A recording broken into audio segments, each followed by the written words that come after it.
First is preparation. Now, this is where a majority of the work happens.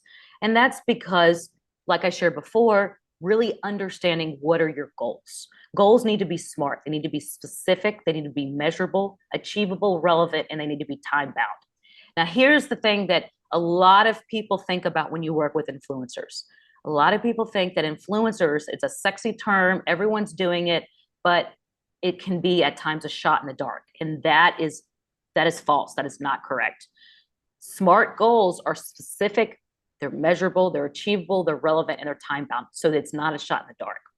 That is why it's really key to understand, like I said before, okay, what are your objectives for working with influencers? And then what's the KPIs, what's the key metrics that you're going to be paying attention to within a certain time frame in order to achieve, ultimately your objectives. Now, the timeline is also very important as well, making sure that you establish a really great timeline.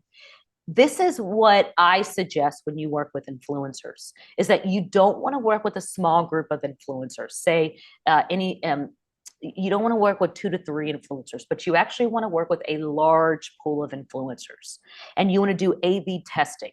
And the reason for that is because at the end of the day, the goal should always be to find brand advocates, like I touched on earlier in the presentation, brand advocates that then you can immerse into your company and work with them on an ongoing basis. You really tapping into creating strong relationships with their already built-in audiences. But so the beauty is we're doing A/B testing. You work with a large pool of influencers first. I would suggest 50 micro influencers. I know that's large, but I would at minimum 50 micro influencers. And you're breaking up the 50 and you're testing anything from different types of platforms, different types of promotional language, different types of offers as well, and also different types of products. The cool thing is working with influencers, you can gain such valuable customer feedback.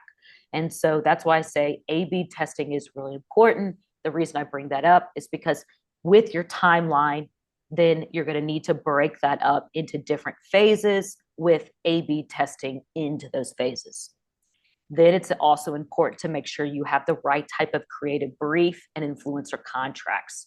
Now, these types of creative briefs really direct the influencers on how to ultimately shoot your product in a way that displays it in a very creative way, but also really aligns with your brand.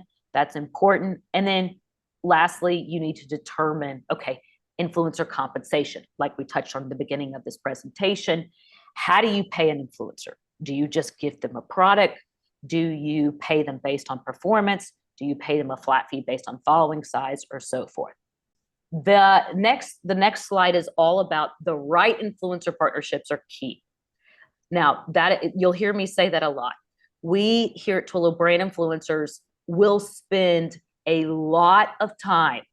When I mean a lot of time, I'm talking anywhere from 3 to 4 weeks to finding our clients the correct partnerships and establishing those relationships. Now, the cool thing is that, and I would suggest this is a tool called Hype Auditor, HYPEAUDITOR,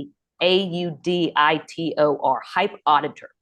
The cool thing about Hype Auditor is that it actually runs anywhere from 8 to 10 pages of an influencer audience report.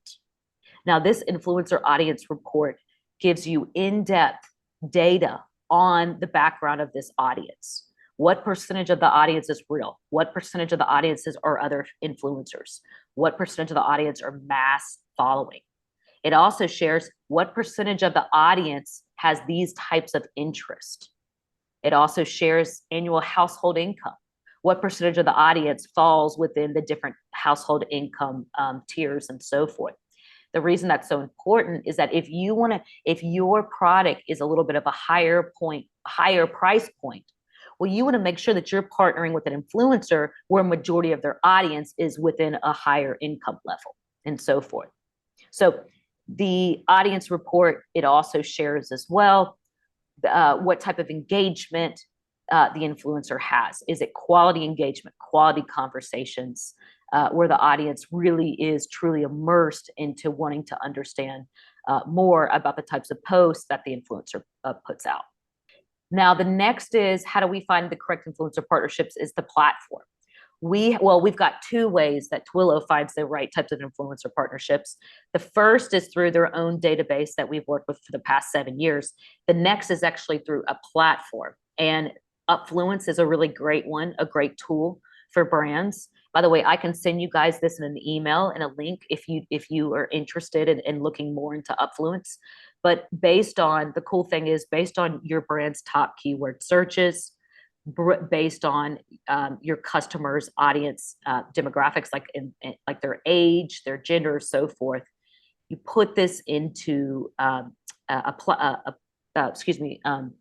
platform that then generates a list of influencers with that exact same type of criteria as your audience. So you, as your customer, you want to make sure the influencer's audience really aligns beautifully with your core customer. Here's a little more in depth of, like I was sharing before, the influencer audience report right here.